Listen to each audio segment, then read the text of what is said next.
Halo semuanya, perkenalkan nama saya Feni Francisca Seranbria dengan NIM 200303082, kelas C semester 3, jurusan Sosiologi, Fakultas Ilmu Sosial dan Ilmu Politik, Universitas Nusa Cendana Kupang 2021.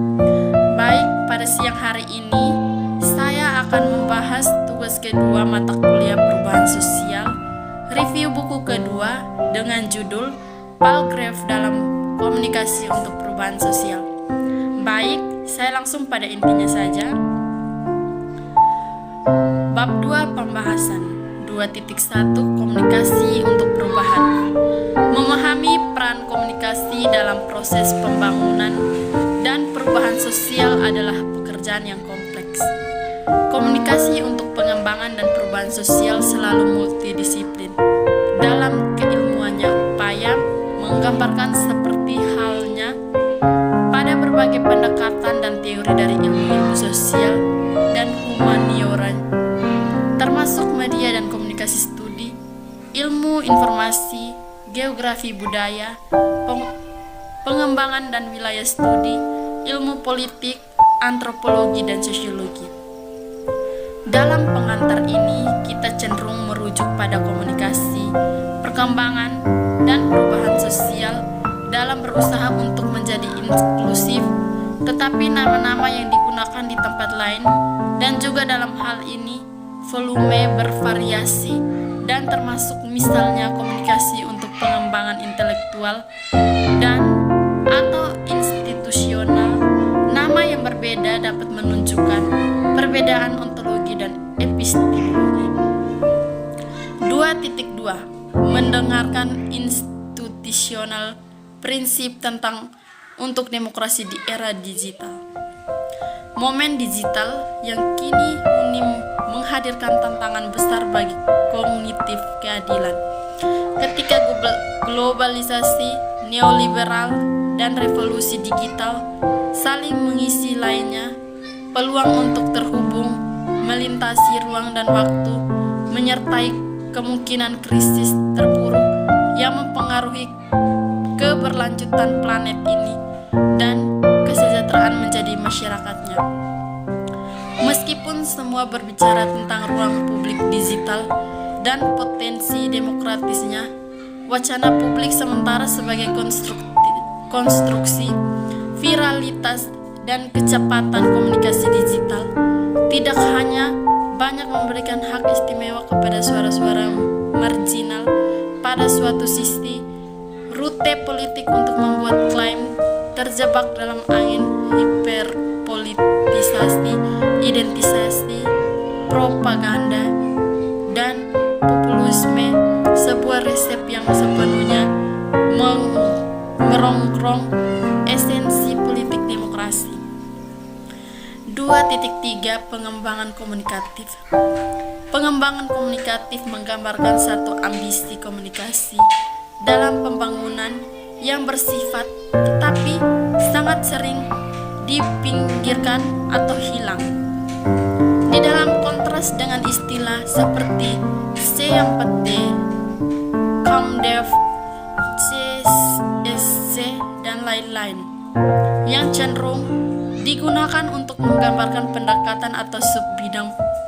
Pengembangan komunikatif menggambarkan jenis pengembangan yang dimaksudkan atau yang seperti yang akan diuraikan adalah sesuai dengan pembangunan partisipatif.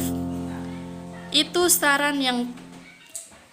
saran adalah untuk mencapai integrasi suara, advokasi, mendengarkan, empati, dialog, konflik, dan konsensus sebagai proses inti yang mendukung perkembangan.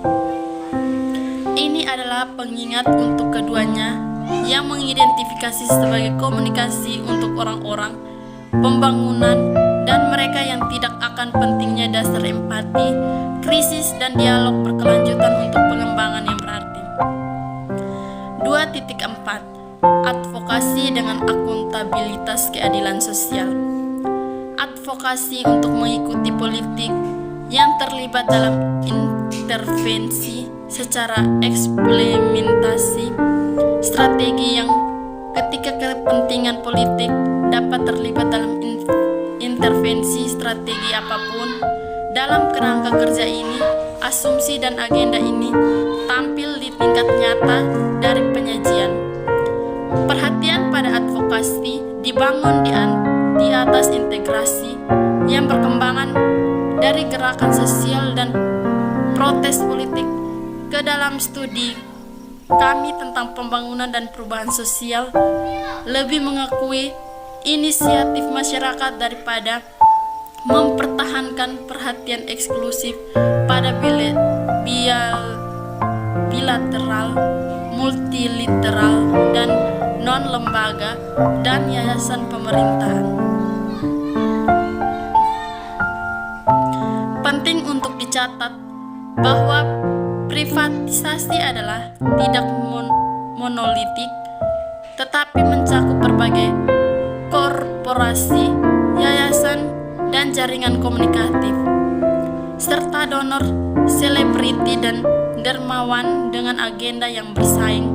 Pembangunan daerah yang sedang berkembang lembaga juga keseimbangan dari mendominasi bilateral dan multilateral.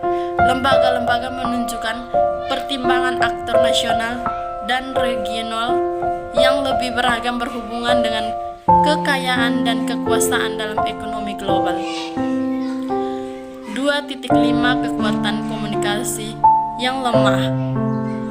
Konsep komunikasi yang lemah menangkap kekuatan diam dan hubungan yang kurang terlihat dan praktik komunikasi yang mendukung aspek skala struktural, sosial, dan perubahan sosial.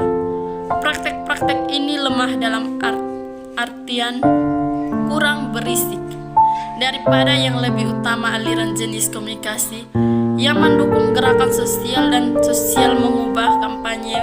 Mereka juga lemah dalam hal kurangnya institusi praktik komunikasi yang berpotensi, karakter, dan dapat diukur, yang fasilitas yang kurang untuk mendukung pembangunan kapasitas, untuk mendukung perubahan sosial dengan cara yang halus namun signifikan.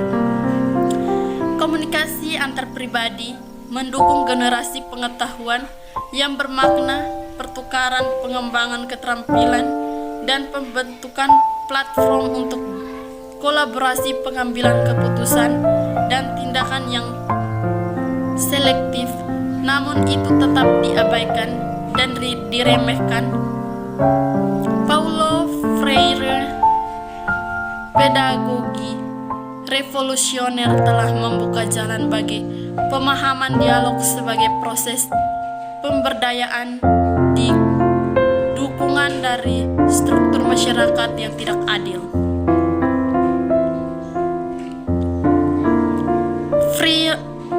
Freire melihat komunikasi antar pribadi, antar guru, dan siswa sebagai proses pertukaran yang memberdayakan untuk menyadari mereka sendiri, mengangkat peran besar komunikasi pribadi dalam perubahan sosial secara lebih luas. Kekuatan dari komunikasi langsung dan interpersonal tentu saja telah diakui dalam konteks komunikasi untuk program pembangunan. 2.6 Konteks responsivitas sebagai lensa konseptual untuk melihat isu-isu kritis dalam komunikasi untuk perubahan sosial seperti perubahan sosial dan budaya, perubahan manusia dan teknologi, lembaga resmi, dan hal konteks dinamis yang saling berhubungan yang dibangkitkan oleh situasi internasional. Lapangan yang dihasilkan dalam konteks ini dapat segera atau didukung, sukarela atau tidak sukarela. Mereka dapat reaksi belaka atau kompleks. Tanggapan yang diartikulasikan. Proses yang kompleks perubahan sosial dan budaya dapat dilihat dari segi berlapis, multi tanggapan, konteks tertanam dengan konsekuensi mereka membangun dan naik tepat waktu. Sebagai alat metodologis mempengaruhi pilihan pendekatan dan